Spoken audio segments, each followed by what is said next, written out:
Hello दोस्तों, क्या आप भी दो बड़ी बड़ी संख्याओं को आपस में डिवाइड करने में बहुत ज्यादा समय लेते हैं, यानी आपको कैलकुलेशन करने में बहुत ज्यादा समय लगता है? तो इसके लिए आपको परेशान होने की आवश्यकता नहीं है। आज की वीडियो के माध्यम से हम आपको बड़ी सी बड़ी संख्याओं को आपस में डिवाइड चुटकियों में कैसे करते हैं ये सिखाएंगे। तो सबसे पहले हम लोग इसका कॉन्सेप्ट समझने का प्रयास करेंगे कि अगर कोई भी दो संख्याएं लिखी गई हैं, उनको जो डिवाइड करते हैं उनमें क्या कॉन्सेप्ट अप्लाई होता है जिसकी वजह से उसे बहुत ही कम समय में सॉल्व किया जा सकता है।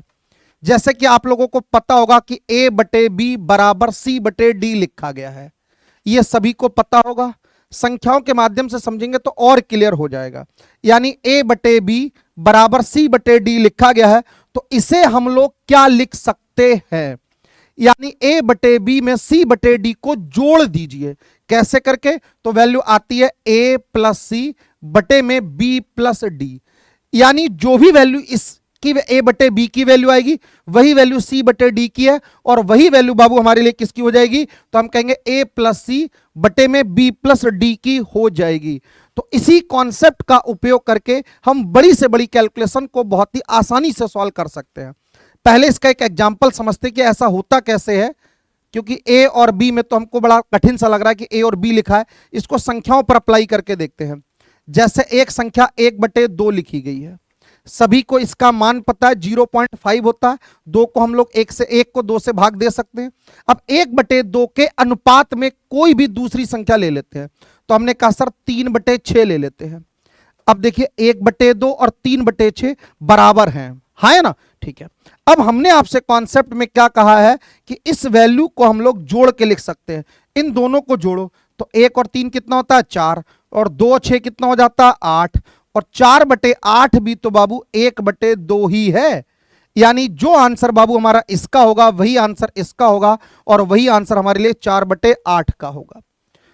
तो इस ट्रिक का उपयोग करके हम किसी भी वैल्यू का जो आपस में डिवाइड करी जा रही है उनका डिवीजन बहुत ही आसानी से कैलकुलेट कर सकते हैं। जैसे पहला क्वेश्चन मैंने आपके सामने लिखा है 74/147 लिखा है, और ये जो आंसर मैंने आपके सामने लिखा है ये कैलकुलेटर से डिवाइड करके ऑलरेडी लिख दिया है। अब इसको मुझे वेरीफाई करके आपको दिखाना है, क्योंकि पेपर में जब इसका उपयोग करेंगे तो ये वैल्यू आपको नहीं पता होगी। आपको सिर्फ ये पता होगा कि 74/147 लिखा गया, ये वाला, यानी 74/147 लिखा गया है। तो आपको लगभग में क्या करेंगे? 74 और 147, ये लगभग 75 मान लेते हैं और इसे लगभग 150 मान लेते हैं। तो 75/150 हर कोई समझ सकता है कि सर इसका जो अनुपात है वो लगभग 1:2 है। क्या है? लगभग 1:2 है। सभी को बातें क्लियर हो गई? बिल्कुल सर। अब इसके बाद वैल्यू आती है कि 147 और 74। इस 147 को कुछ ऐसा सोचें जिससे भाग देना आसान हो जाए। सर 147 लिखा है, मैं क्या करूं ऐसा यहां पर? तो मैं आप ही के सामने सॉल्व करके दिखाता हूं। मैं अगर यहां पर 200 बना लूं या 150 बना लूं तो वहां से भी कर सकते हैं। वो आपके कैलकुलेशन के ऊपर डिपेंड करता है कि आप उसे कैसे करके बना सकते हैं। तो मैं इसे 200 बनाने का प्रयास करता हूं। इसे 200 बनाने के प्रयास के लिए मुझे क्या करना होगा? सर इसमें 53 जोड़ना होगा। अगर 53 मैं जोड़ दूंगा तो ये वैल्यू 200 हो जाएगी। सभी को बात क्लियर है? ठीक है। यानी हर में तो 53 जुड़ गया। अब अंश में क्या जोड़ें? इसका अनुपात 1:2 रहना चाहिए। यहां 53 है तो 53 का ये हाफ है ऊपर, तो यहां 53 का हाफ लगभग कितना आएगा? 26 या 27 कुछ भी लिख सकते हैं। तो हमने 26 लिख लेते हैं या 27 भी लिख लेंगे तो भी वैल्यू लगभग बराबर आएगी। तो 74 + 26 जोड़ेंगे तो ये वैल्यू कितनी हो जाती है हमारे लिए? तो हम कहेंगे सर 100 हो जाती है। और नीचे हमारा इन दोनों को जोड़ेंगे कितना हो जाएगा? 200 जाएगा। तो ये 100/200 यानी 1/2, और इसे सॉल्व करोगे तो 0.50 आ जाता है। यानी इतनी बड़ी कैलकुलेशन को हमने आसानी से आपको कैलकुलेट करके बता दिया कि इसका आंसर 0.50, और लास्ट तीसरा डिजिट 3 आया है। यानी दशमलव की 2 डिजिट हमारे लिए सेम आ रही हैं। यानी इससे जो आंसर मिलता है वो अप्रोक्सीमेटली मिलता है। क्लियर? ठीक है। तो इसी प्रकार से एक ट्रिक और अप्लाई करते हैं क्वेश्चन में। यहां पर लिखा 22/85 लिखा गया है।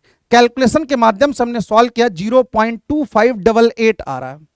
ये कैलकुलेटर की कैलकुलेशन है। अब हम लोग अपनी कैलकुलेशन के हिसाब से इसे कैलकुलेट करते हैं। तो वैल्यू है 22/85। 22 का लगभग 4 गुना है ये। देखो 22 चौक 88 होते हैं, या 20 मान लो, इसे 80 मान लो, 20 चौक 80, तो लगभग 1/4 का अनुपात आ रहा है। कितने का आ रहा है? लगभग 1/4 का अनुपात आ रहा है। अब यहां पर 85 है, यहां पर 22 है, तो 85 को कुछ ऐसा करो कि जिससे भाग देना आसान हो जाए। तो 85 किसके नियरेस्ट है? तो हम कहेंगे सर 100 के नियरेस्ट है ये। तो बटे में 100 बनाने के लिए हमें क्या करना होगा? तो बटे में 100 बनाने के लिए इसमें 15 जोड़ना होगा, तभी तो ये 100 बन पाएगा। बिल्कुल सही बात है। अब ये 4 की वैल्यू 15 है, तो 1 की वैल्यू कितनी होगी? यही तो कह सकते हैं, क्योंकि 1/4 के अनुपात में लिखना है, तो हम कहते हैं 15 का लगभग 1/4 4 ही आएगा, क्योंकि 4 चौक 16 होता है, ऐसा मान लेते हैं। तो इस 22/85 में लगभग 4/15 जोड़ देते हैं। तो 22 और 4 कितने होते हैं? 26। 85 और 15 होते हैं 100, और इसे कैलकुलेट करेंगे तो 0.26 आ रहा है। अब कहोगे सर ये वैल्यू तो 0.2588 है, अगर दशमलव के 2 स्थानों में से लिखें तो ये वैल्यू भी 0.26 ही आएगी। सभी को बातें क्लियर हो गई? तो इस ट्रिक के माध्यम से आप बड़ी से बड़ी कैलकुलेशन को बहुत ही आसानी से कैलकुलेट कर सकते हैं। अभी मैं आपको और भी बड़ी बड़ी संख्याओं को डिवाइड करके इसके माध्यम से सिखाता हूं। जैसे एक संख्या लिखी है 147/449 लिखा गया है। देखो इसका आंसर हमारे सामने लिखा गया, इसको हमने सिर्फ कैलकुलेट करके लिखा है, ताकि आपको ये प्रूफ हो सके कि ये जो ट्रिक हम अप्लाई कर रहे हैं इससे कोई भी डिवीजन बहुत ही आसानी से सच में कैलकुलेट हो जाता है। तो वैल्यू है 147/449। 147 डिवाइडेड बाई 449, ये लगभग 14 और ये 44, 14 3 42, लगभग 3 गुना है। तो हम कह सकते हैं सर इसमें जो अनुपात बन रहा है हमारे लिए वो 1:3 बन रहा है। अब 449 और 147, 449 को 450 बनाओगे तो 45 से भाग देने में फिर से दिक्कत होगी? बिल्कुल होगी सर। तो इसे हम लोग क्या करते हैं सर? 500 बनाने का प्रयास करते हैं, क्योंकि 5 से भाग देना आसान हो जाता है। 500 कब बनेगा? जब सर इसमें 51 जुड़ जाएगा। सभी को बातें क्लियर है? यहां 1 लिखा है, 3:1 यानी 1/3 लिखा है, तो यहां पर 3 की वैल्यू 51 है, तो 1 की वैल्यू हम कह सकते हैं कितनी हो जाएगी? तो कहेंगे सर 17 हो जाएगी। तो 147 में 17 और 449 में 51 जोड़ देंगे, क्योंकि इसका अनुपात भी 1/3 ही आ रहा है, या लगभग 1/3 आ रहा है। तो दोनों को जोड़ो तो वैल्यू आती है 164, तो वैल्यू आती है 164/500। हाँ है ना? अब इसे हम लोग कैसे भी कैलकुलेट कर सकते हैं, मैं ऊपर नीचे 2 से गुणा भी कर सकता हूं, ताकि बटे में वैल्यू 1000 आ जाए, और ऊपर वैल्यू कितनी हो जाएगी? 328, और भाग देंगे तो वैल्यू आ जाती है 0.328, और यहां पर कितना था? 0.327 था, और यहां वैल्यू कितनी आई है? 0.328। बात सभी को क्लियर है? अब कहोगे सर 2 से गुणा ना करें तो आप सीधे सीधे 5 से भाग दे देते, तब भी यही वैल्यू आती है हमारे लिए। यानी वैसे अगर 147/449 को डिवाइड करेंगे तो ये कैलकुलेटर से ये वैल्यू लिखी है, क्योंकि 449 का हमको टेबल याद नहीं है। तो इसके माध्यम से किसी भी कैलकुलेशन को बहुत ही आसानी से सच में सॉल्व किया जा सकता है। अगली कैलकुलेशन आपके सामने एक और बड़ी सी लिखी गई है, 573/1089 लिखा गया है। अगर इसे कैलकुलेटर से करके देखेंगे तो वैल्यू ये आएगी। अब हम अपनी कैलकुलेशन से समझा के दिखाते हैं आपको कि इसका आंसर इसके नियरेस्ट कैसे लाया जाता है। तो देखो 573/1089 लिखा गया है, तो ये लगभग 575 मान लेते हैं, ये लगभग 1100 मान लेते हैं, तो लगभग हमको दुगना समझ में आ रहा है यहां पर। तो वैल्यू आती है 1/2। पहली बात हो गई। ये 1089 लिखा गया है, तो इस वैल्यू को हम लोग क्या करते हैं? बटे में 1100 बनाने का प्रयास कर लेते हैं। हाँ है ना? तो 1100 कब होगा यहां पर? तो हम कहेंगे सर इसमें 11 जोड़ देंगे, बटे वाली वैल्यू में अगर 11 ही जोड़ देंगे तो हमारे पास कितना आ जाता है? ये 1100 हो जाता है।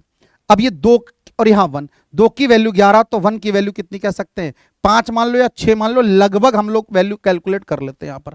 तो 573 में 6 जोड़ो 579, और बटे में 1100 आ जाएगा, और इसे आप डिवाइड कर सकते हैं। 11 का पहाड़ा पढ़ो, कितना आएगा? 11 पंजे 55, 2 29, 11 दूनी 22, 7 70, तो 11 छंग 66, 2 अंकों के बाद दशमलव और एक पहले से दशमलव, तो वैल्यू आ जाएगी 0.526, यानी 0.526।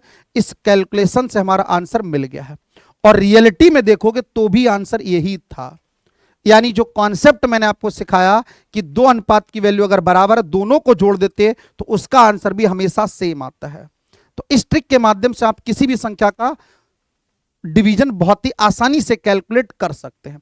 बस थोड़ी सी प्रैक्टिस की आवश्यकता है ताकि ये कैलकुलेशन विद इन सेकंड्स आप लोग सॉल्व कर पाए। अगली कैलकुलेशन है 673/2648 लिखी गई है। 673, देखो क्या वैल्यू लिखी गई है, 673 डिवाइडेड बाई 2648। अब यहां पर देखो 673 और 2648 लिखा गया है। अब कुछ भी ऐसा सोच के देखो कि ये कैलकुलेशन हमारे लिए आसान हो जाए। अब हम लोग क्या कर लेते हैं, देखो या तो इसे 2700 बना लो। कितना बना लो, 2700। 2700 बनाने के लिए पहले तो अनुपात देख लेते हैं, सॉरी 600 यानी लगभग 1/4 का अनुपात आ रहा, पहली बात हो गई। अगर इसे 2700 बनाओगे तो इसमें 52 जोड़ना पड़ेगा, हाँ है ना। और इस वाले में क्या होगा, 4 की वैल्यू 52 तो 1 की वैल्यू 13 आ जाएगी। पहला तरीका ये हो गया, तो वैल्यू आ जाएगी 689/2700। एक तो तरीका ये आ गया, हाँ है ना। इससे कैलकुलेट करोगे तो भी आंसर आपके लिए सेम आ जाएगा, मगर यहां 27 का पहाड़ा पढ़ना थोड़ा सा आपके लिए दिक्कत कर सकता है। अब इसका दूसरा तरीका हम क्या कर सकते हैं, एक तो तरीका समझ में आ गया, ठीक है। अब मैं 2700 ना बना के सर इसको 3000 बना लेता हूं, और 3000 बनाने के लिए मुझे क्या करना होगा इसमें, तो मुझे सर इसमें 352 जोड़ना होगा, हाँ है ना। 48 में 52 जोड़ोगे 2700, 300 और जोड़ देता तो ये 3000 हो जाएगा। तो बट्टे में ये वैल्यू कितनी हो जाएगी, 3000। भाग देना आसान होगा। 4 की वैल्यू ये है तो 1 की वैल्यू कितनी हो जाएगी, तो हम कह सकते हैं 4 8 32, 3 4 8 32, ये वैल्यू आ जाएगी। 8 3 11 का 1 हासिल 1, 8 8 16 के 6 हासिल 1, 6 और 1 7, यानी 761/3000 आ जाएगा। अब यहां से इसे भाग दे लेते हैं, 3 का पहाड़ा पढ़ो तो वैल्यू कितनी आती है, 3 दूनी 6, हाँ है ना। कितना बच गया, 1 16, 3 पंजे 15, 1 11, 3 तिया 9, यही तो वैल्यू आएगी। या और फिर वैल्यू कितनी आती है, 3 चौक 12, 3 तिया 9, और फिर वैल्यू बचती है 2, तो 3 छक 18, और दशमलव लगाएंगे तो वैल्यू आएगी 0 दशमलव, तो वैल्यू आती है 0.2536। इस कैलकुलेशन को देखो और ये वैल्यू देखो, दोनों ही वैल्यू इक्वल दे रखी है। तो इस प्रकार से किसी भी संख्या को हम लोग आपस में डिवाइड चुटकियों में सॉल्व कर सकते हैं। बस आवश्यकता है तो सिर्फ और सिर्फ थोड़ी सी प्रैक्टिस की। ये ट्रिक आपके माध्यम से आप इसे समझेंगे तो किसी भी नंबर को हम लोग आसानी से कैलकुलेट कर सकते हैं। एक वैल्यू मैंने आपके सामने लिखी है, इस वैल्यू की कैलकुलेशन आप लोग, ये जो लिखी गई है ये आएगी, ये सत्य बात है, बट आपको इसे वेरीफाई करना है खुद से, हाँ है ना। अगर आप इसे वेरीफाई कर लेते हैं तो इसका आंसर आप कमेंट बॉक्स में मुझे जरूर बताना कि सर हमने इसे वेरीफाई कर लिया है, हाँ है ना। और आप सभी को ये ट्रिक बहुत अच्छे से समझ में आ गई है। अगर आप सभी साथियों को ये ट्रिक समझ में आई है तो इस चैनल को आप लोग सब्सक्राइब करें और अपने दोस्तों के साथ इस वीडियो को जरूर शेयर करें। तो मिलते हैं हम लोग नंबर नुक्कड़ की नेक्स्ट वीडियो के साथ में, तब तक के लिए जय हिंद जय भारत, थैंक यू।